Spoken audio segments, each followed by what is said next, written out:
Hello everyone, स्वागत है आप सबका आपके अपने YouTube channel education experience expo में। I am Nidhi Kaithal.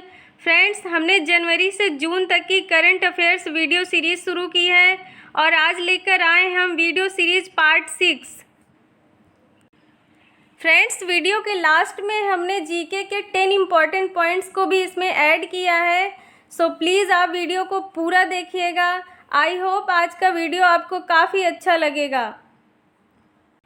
First question है, हरित सोहरा वनीकरण अभियान की शुरुआत हाल ही में किस राज्य में हुई है?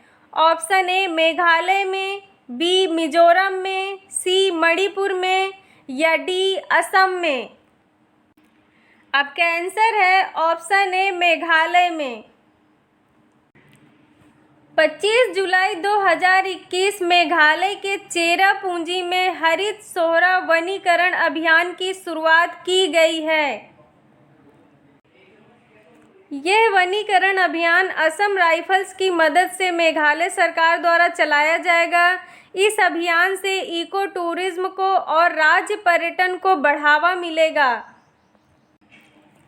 चेरापूंजी में पूरे वर्ष वर्षा होती थी, लेकिन विकास के नाम पर क्षेत्र में की गई वनों की कटाई के कारण यहां अब बारिश कम होने लगी है।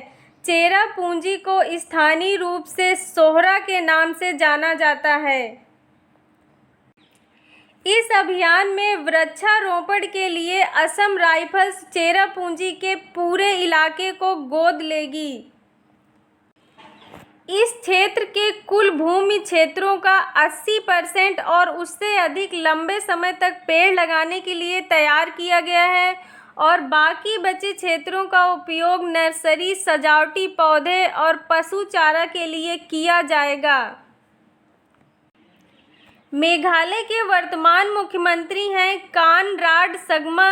मेघालय के वर्तमान राज्यपाल हैं श्री सत्यपाल मलिक। नेक्स्ट, हाल ही में भारत के किस विशेष आर्थिक क्षेत्र को प्रथम ग्रीन सेज घोषित किया गया है? ऑप्शन ए कोचीन को, बी कांडला को, सी चेन्नई को या डी सूरत को। आपका आंसर है ऑप्शन बी कांडला को। भारत पहला एशियाई देश है जिसने निर्यात को बढ़ाने के लिए सन 1965 में कांडला में एक विशेष क्षेत्र की स्थापना की थी। इसे निर्यात प्रक्रिया क्षेत्र यानी एक्सपोर्ट प्रोसेसिंग जोन EPZ नाम दिया गया था। भारत में निर्यात वृद्धि के लक्ष्य को लेकर 1 अप्रैल 2000 को विशेष आर्थिक क्षेत्र की स्थापना की योजना तत्कालीन वाणिज्य मंत्री श्री मूरा सोलीमारन ने प्रस्तुत की थी। सेज SEZ इसका फुल फॉर्म होता है स्पेशल इकोनॉमिक जोन। इसे हिंदी में विशेष आर्थिक क्षेत्र कहा जाता है। आइए फ्रेंड्स, सेज के बारे में जानते हैं। विशेष आर्थिक क्षेत्र अथवा सेज विशेष रूप से परिभाषित उस भौगोलिक क्षेत्र को कहते हैं जहां से व्यापार, आर्थिक क्रियाकलाप, उत्पादन तथा अन्य व्यावसायिक गतिविधियों को संचालित किया जाता है। ये क्षेत्र देश की सीमा के भीतर विशेष आर्थिक नियम कायदों को ध्यान में रखकर व्यावसायिक गतिविधियों को प्रोत्साहित करने के लिए विकसित किए जाते हैं। भारत उन शीर्ष देशों में से एक है जिन्होंने उद्योग तथा व्यापार गतिविधियों को बढ़ावा देने के लिए विशेष रूप से ऐसी भौगोलिक इकाइयों को स्थापित किया है। नेक्स्ट है क्वेश्चन नंबर 3। प्रधानमंत्री नरेंद्र मोदी ने निम्न में से किस प्रोग्राम का शुभारंभ किया है गांव के बच्चों को प्ले स्कूल की सुविधा देने के लिए? ऑप्शन ए खेलकूद प्रोग्राम, बी कला डिजाइन प्रोग्राम, सी विद्या प्रवेश प्रोग्राम, डी संतुलित आहार प्रोग्राम। आंसर है ऑप्शन सी विद्या प्रवेश प्रोग्राम। प्रधानमंत्री नरेंद्र मोदी ने विद्या प्रवेश प्रोग्राम का शुभारंभ किया है। अब तक प्ले स्कूल का कॉन्सेप्ट बड़े शहरों तक सीमित है। विद्या प्रवेश के जरिए यह गांव-गांव जाएगा। विद्या प्रवेश प्रोग्राम आने वाले समय में यूनिवर्सल प्रोग्राम के तौर पर लागू होगा और राज्य भी इसे ज़रूरत के हिसाब से लागू करेंगे। राज्य के 14 इंजीनियरिंग कॉलेज 5 भारतीय भाषाओं हिंदी, तमिल, तेलुगु, मराठी और बांग्ला में इंजीनियरिंग की पढ़ाई शुरू करने जा रहे हैं। हाल ही में केंद्रीय स्वास्थ्य मंत्रालय ने चिकित्सा पाठ्यक्रम में अखिल भारतीय कोटा योजना में अन्य पिछड़ा वर्ग यानी ओबीसी के लिए कितने प्रतिशत आरक्षण की घोषणा की है? ऑप्शन ए 27%, बी 10%, सी 7% या डी 14.5%। आपका आंसर होगा ऑप्शन ए 27%। देश में मेडिकल शिक्षा को लेकर केंद्र सरकार की ओर से एक बड़ा फैसला लिया गया है। इस फैसले के तहत वर्तमान शैक्षणिक वर्ष यानी 2021-22 से अंडर ग्रेजुएट और पोस्ट ग्रेजुएट मेडिकल व डेंटल कोर्स के लिए अखिल भारतीय कोटा AIQ योजना के तहत अन्य पिछड़ा वर्ग यानी ओबीसी और आर्थिक रूप से कमजोर वर्ग के उम्मीदवारों को आरक्षण दिया जाएगा। इस फैसले के अनुसार अन्य पिछड़ा वर्ग के उम्मीदवारों को 27% और आर्थिक रूप से कमजोर वर्ग के उम्मीदवारों को 10% आरक्षण प्राप्त होगा। नेक्स्ट है, शंघाई सहयोग संगठन के रक्षा मंत्रियों की बैठक जुलाई 2021 में कहाँ आयोजित हुई? ऑप्शन ए नई दिल्ली भारत में, बी दुशांबे तजाकिस्तान में, सी लाहौर पाकिस्तान में या डी बीजिंग चीन में। आंसर है ऑप्शन बी दुशांबे तजाकिस्तान में। शंघाई सहयोग संगठन यानी SCO की सदस्य देशों के रक्षा मंत्रियों की 18वीं बैठक 28 जुलाई को तजाकिस्तान के दुशांबे में आयोजित हुई। चलिए फ्रेंड्स, अब जानते हैं शंघाई सहयोग संगठन के बारे में। SCO इसका फुल फॉर्म होता है शंघाई कॉरपोरेशन ऑर्गेनाइजेशन। SCO का मुख्यालय बीजिंग चीन में है। SCO की स्थापना हुई थी 15 जून 2001 को। SCO एक ऐसा संगठन है जिसमें 8 देश स्थायी सदस्यों के तौर पर शामिल किए गए हैं। आइए जानते हैं वो 8 देश कौन कौन से हैं। इनमें चीन, रूस, Bharat, Pakistan, Kyrgyzstan, Kazakhstan, Tajikistan और उज़्बेकिस्तान शामिल किए गए हैं। फ्रेंड्स, अगर वीडियो में दी गई जानकारी आपको अच्छी लग रही हो तो प्लीज़ वीडियो को लाइक कर दें, इसे ज़्यादा से ज़्यादा शेयर करें और आगे ऐसे ही वीडियोस देखने के लिए हमारे चैनल को सब्सक्राइब करें। Thank you. नेक्स्ट क्वेश्चन है, विश्व हेपेटाइटिस दिवस प्रत्येक वर्ष कब मनाया जाता है? ऑप्शन ए 27 जुलाई को, बी 28 जुलाई को, सी 29 जुलाई को या डी 30 जुलाई को। आंसर है ऑप्शन बी 28 जुलाई को। विश्व हेपेटाइटिस दिवस पूरे विश्व में 28 जुलाई 2021 को मनाया गया। यह दिवस लोगों में इस बीमारी की रोकथाम, परीक्षण और उपचार के बारे में जागरूकता फैलाने के लिए भी मनाया जाता है। लोगों में जागरूकता न होने के कारण लोग सही समय पर हेपेटाइटिस का टीका नहीं लगवाते हैं, जिसके कारण यह बीमारी बढ़ती जाती है। विश्व हेपेटाइटिस दिवस वर्ष 2000 से मनाया जा रहा है। 28 जुलाई को प्रोफेसर बारूक ब्लमबर्ग का जन्मदिन है। उन्होंने हेपेटाइटिस बी वायरस की खोज की थी और उन्हें वर्ष 1976 में फिजियोलॉजी या चिकित्सा में नोबेल पुरस्कार से सम्मानित किया गया था। हेपेटाइटिस वायरस 5 प्रकार के होते हैं। Hepatitis A, B, C, D और E। हेपेटाइटिस दिवस पर प्रत्येक वर्ष एक थीम रखा जाता है। इस साल 2021 का हेपेटाइटिस थीम है हेपेटाइटिस इंतजार नहीं कर सकता, जो 2030 तक स्वास्थ्य के जोखिम के तौर पर हेपेटाइटिस को खत्म करने के लिए तत्काल प्रयासों की जरूरत को बताता है।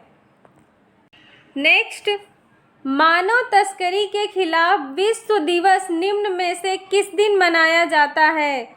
ऑप्शन ए 10 जनवरी को, बी 25 मई को, सी 30 जुलाई को, डी 12 अप्रैल को। आपका आंसर होगा ऑप्शन सी 30 जुलाई को। संयुक्त राष्ट्र हर साल 30 जुलाई को व्यक्तियों की तस्करी के खिलाफ विश्व दिवस के रूप में मनाता है। यह दिवस संयुक्त राष्ट्र महासभा द्वारा वर्ष 2013 में आरंभ किया गया था। सॉरी फ्रेंड्स, इसमें मुझे थोड़ा सा कंफ्यूजन है।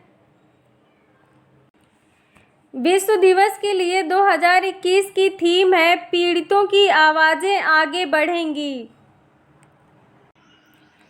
इस वर्ष की थीम मानव तस्करी के शिकार लोगों को अभियान के केंद्र में रखती है और मानव तस्करी से बचे लोगों से सुनने और सीखने के महत्व को उजागर करेगी।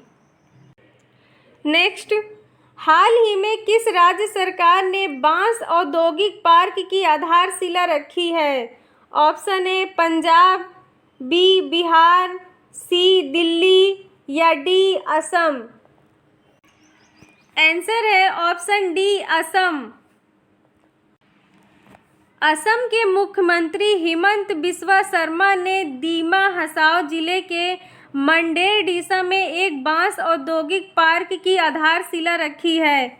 इस परियोजना को डोनर मंत्रालय से 50 करोड़ रुपए से लागू किया जाएगा।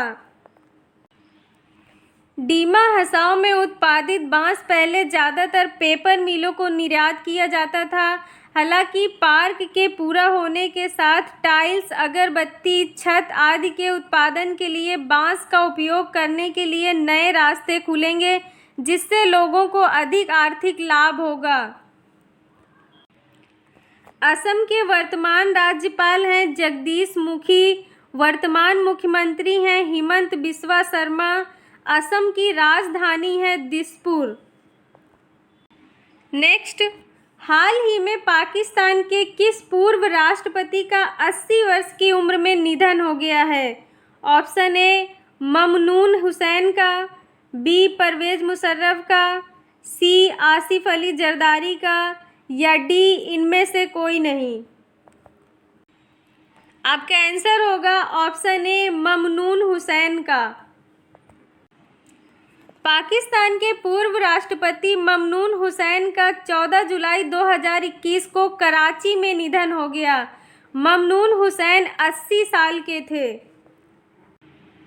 वे पाकिस्तान के 12वें राष्ट्रपति बने थे। ममनून हुसैन का जन्म भारत के आगरा जिले में 23 दिसंबर 1940 को हुआ था। ममनून हुसैन 1947 में अपने माता पिता के साथ पाकिस्तान आ गए थे। वह सितंबर 2013 से सितंबर 2018 तक पाकिस्तान के 12वें राष्ट्रपति रहे। क्वेश्चन नंबर 10 है, फेडरल बैंक का नया एमडी एवं सीईओ निम्न में से किसे नियुक्त किया गया है? ऑप्शन ए अनिल त्यागी को, बी राहुल सचदेवा को, सी श्याम श्रीनिवासन को या डी कोमल अग्रवाल को। आंसर है ऑप्शन सी श्याम श्रीनिवासन को। भारतीय रिजर्व बैंक ने फेडरल बैंक का नया एमडी एवं सीईओ श्याम श्रीनिवासन को नियुक्त किया है। श्रीनिवासन ने 23 सितंबर 2010 को बैंक के एमडी एवं सीईओ के रूप में कार्यभार संभाला था।